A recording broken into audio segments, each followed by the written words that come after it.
Di video kali ini kita akan membahas tentang proses isobarik. Proses pada termodinamika bisa dibagi menjadi 4 macam, yaitu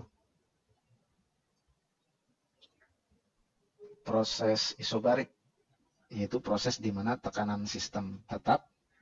Ada proses isohorik, yaitu proses di mana volume sistem tetap. Ada proses isotermik, yaitu proses di mana temperatur sistem tetap, dan ada proses adiabatis di mana tidak ada pertukaran kalor antara sistem dengan lingkungan, atau dengan kata lain Q-nya sama dengan 0. Pada proses isobarik, yaitu proses di mana tekanan sistem konstan, maka di sini apabila ada sebuah sistem gas berada dalam suatu tabung kemudian dipanaskan, maka karena tekanan sistem dijaga tetap, ini akan membuat volume sistem akan bertambah. Jadi misalkan akan membuat pistonnya terangkat ke atas, ya.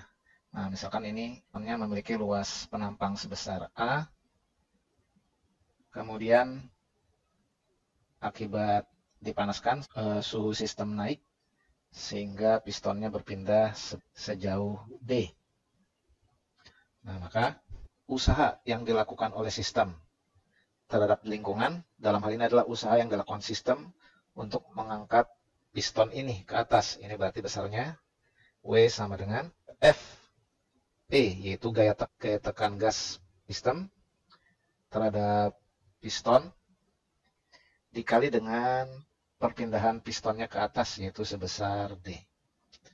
Nah, di sini kita tahu bahwa yang namanya tekanan itu adalah gaya per satuan luas, ya. Berarti yang namanya gaya bisa dinyatakan sebagai tekanan dikali luas. Nah, di sini berarti gaya tekan gas terhadap piston ini bisa diuraikan menjadi tekanan gas dikali luas penampang dari pistonnya, ya, dikali dengan D perpindahan pistonnya. Nah, dalam hal ini yang namanya luas penampang piston dikali perpindahannya, kalau kita lihat A dikali D ini tidak lain sama dengan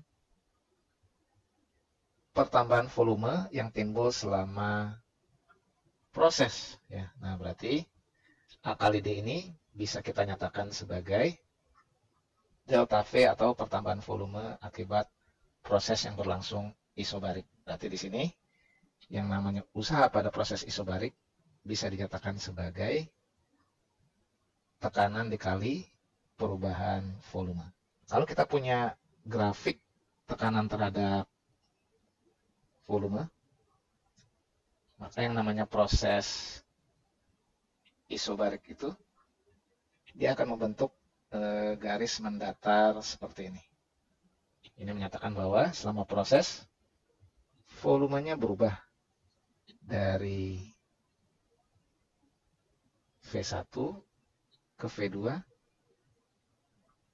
ya, misalkan dari keadaan 1 ke keadaan 2, ya, berarti volumenya berubah dari V1 ke V2, tapi dengan kondisi tekanannya tetap sebesar P, ya. Nah, maka yang namanya P kali delta V ini, kalau di grafik ini kita lihat berarti sama dengan luas daerah di bawah grafik, ya, luas dari persegi panjang ini. Di sini kita dapatkan bahwa yang namanya usaha pada grafik P terhadap V ini adalah luas daerah di bawah grafik. Walaupun ini kita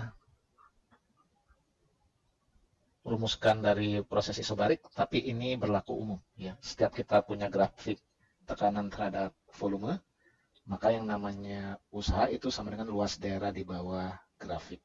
Nah, kembali ke rumus ini, W sama dengan P kali delta V, kita ingat bahwa persamaan gas ideal PV sama dengan NR kali T. Kalau pada proses isobarik berarti P-nya konstan. Nah, karena N dan R-nya juga konstan, maka P kali delta V itu bisa dinyatakan sebagai NR kali delta T. Ya. Nah, padahal P kali delta V ini kan barusan kita rumuskan sama dengan usaha. Berarti usaha pada proses isobarik yang sama dengan P kali delta V bisa juga dinyatakan sebagai NR kali delta T.